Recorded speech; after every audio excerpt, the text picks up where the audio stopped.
Okay, good to see you guys. Fire away. Thanks. A great one. I'll start with the person. You're not going to find a better person in this profession. AVP's a great friend of mine. I'm excited for him and that opportunity. Former player, has played in a bunch of different systems, has coached in different systems. He's collaborative. So I think the Patriots got a great one. Yeah, I think it's really important, and I think he sat in that.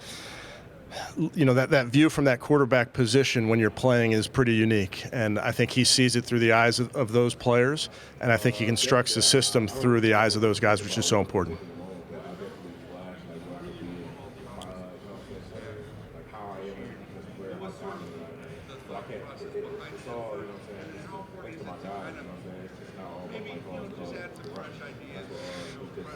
Yeah, as you know, Chris, year to year, you're constantly looking at different things and what you can do better. There were some unique instances this year as that came up.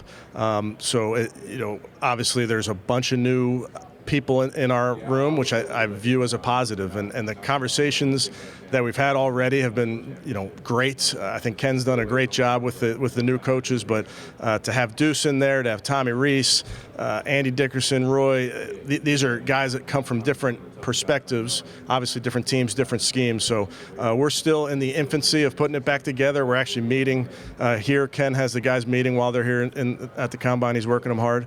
But we're still working through all of that, but it's been great conversation. Yeah, Ken's a guy I've kind of known Ken for a while. We've stayed in touch. Similar to what we were talking about earlier, having that background as a quarterback, I think you can't discount that, how important that is. And I think in Buffalo, as we saw, as we competed against them, and as you study them, I mean, very, very explosive in their offense. Did a variety of things through the run and the pass that are exciting.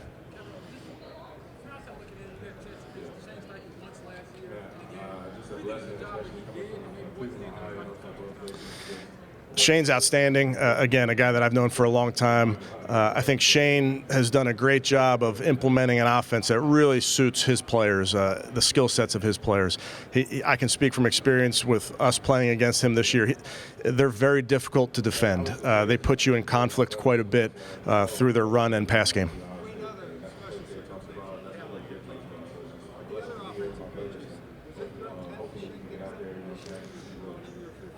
I wouldn't categorize it as that, Tony. I would just tell you every year you're looking at different ways that you can try to get a little bit better, and that's what it was. Kevin, motion has taken over the NFL. ESPN's data has you guys as 31st in motion last year. Is that purposeful? Do you see a scheme advantage, or is it that 5 quarterbacks last year and all of that?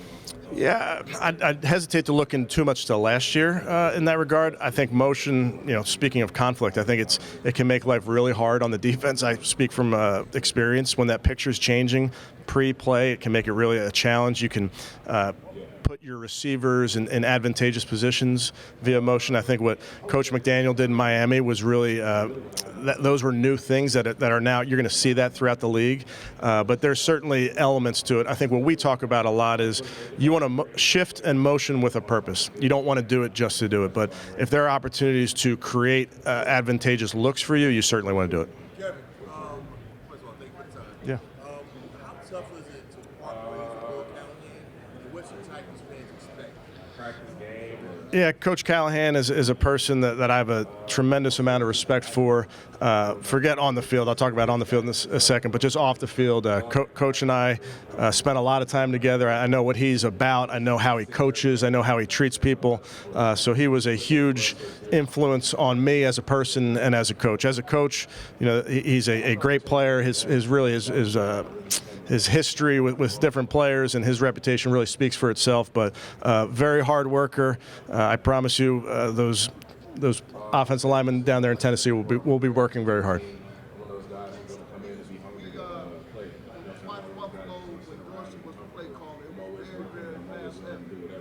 There's a tendency with Cleveland likes to run the ball, especially when you have a big Chubb. How do you kind of make adjust the offense so that it does include Yeah, I think Ken sees it exactly how I see it. You want to play through the strengths of your players. I don't think either of us or anyone on our offensive staff believes that you have to do one thing to win in the NFL, because that's just that's not the reality of life in the NFL. You have to be multifaceted. You have to be able to pivot in a game. You have to be versatile in what you're doing. So we'll do what we feel is best for our players in any specific given game, because that changes game to game as well.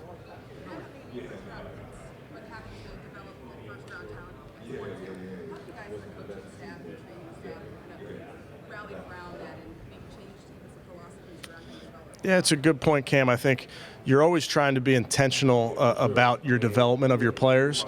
And if you can draft a third-round pick or a fifth-round pick and turn them into first-round talent, quote-unquote, you're winning on the margin. So development of players is really a big part of our operation. I think Andrew has constructed it as such. I think what we do with all of our departments, touching all of our players and in different resource departments, whether it's nutrition or strength and conditioning, coaching obviously playing a role in that. But once we get our players, it's our job to develop them, to get them the best versions of themselves. And I think you've seen with our rookie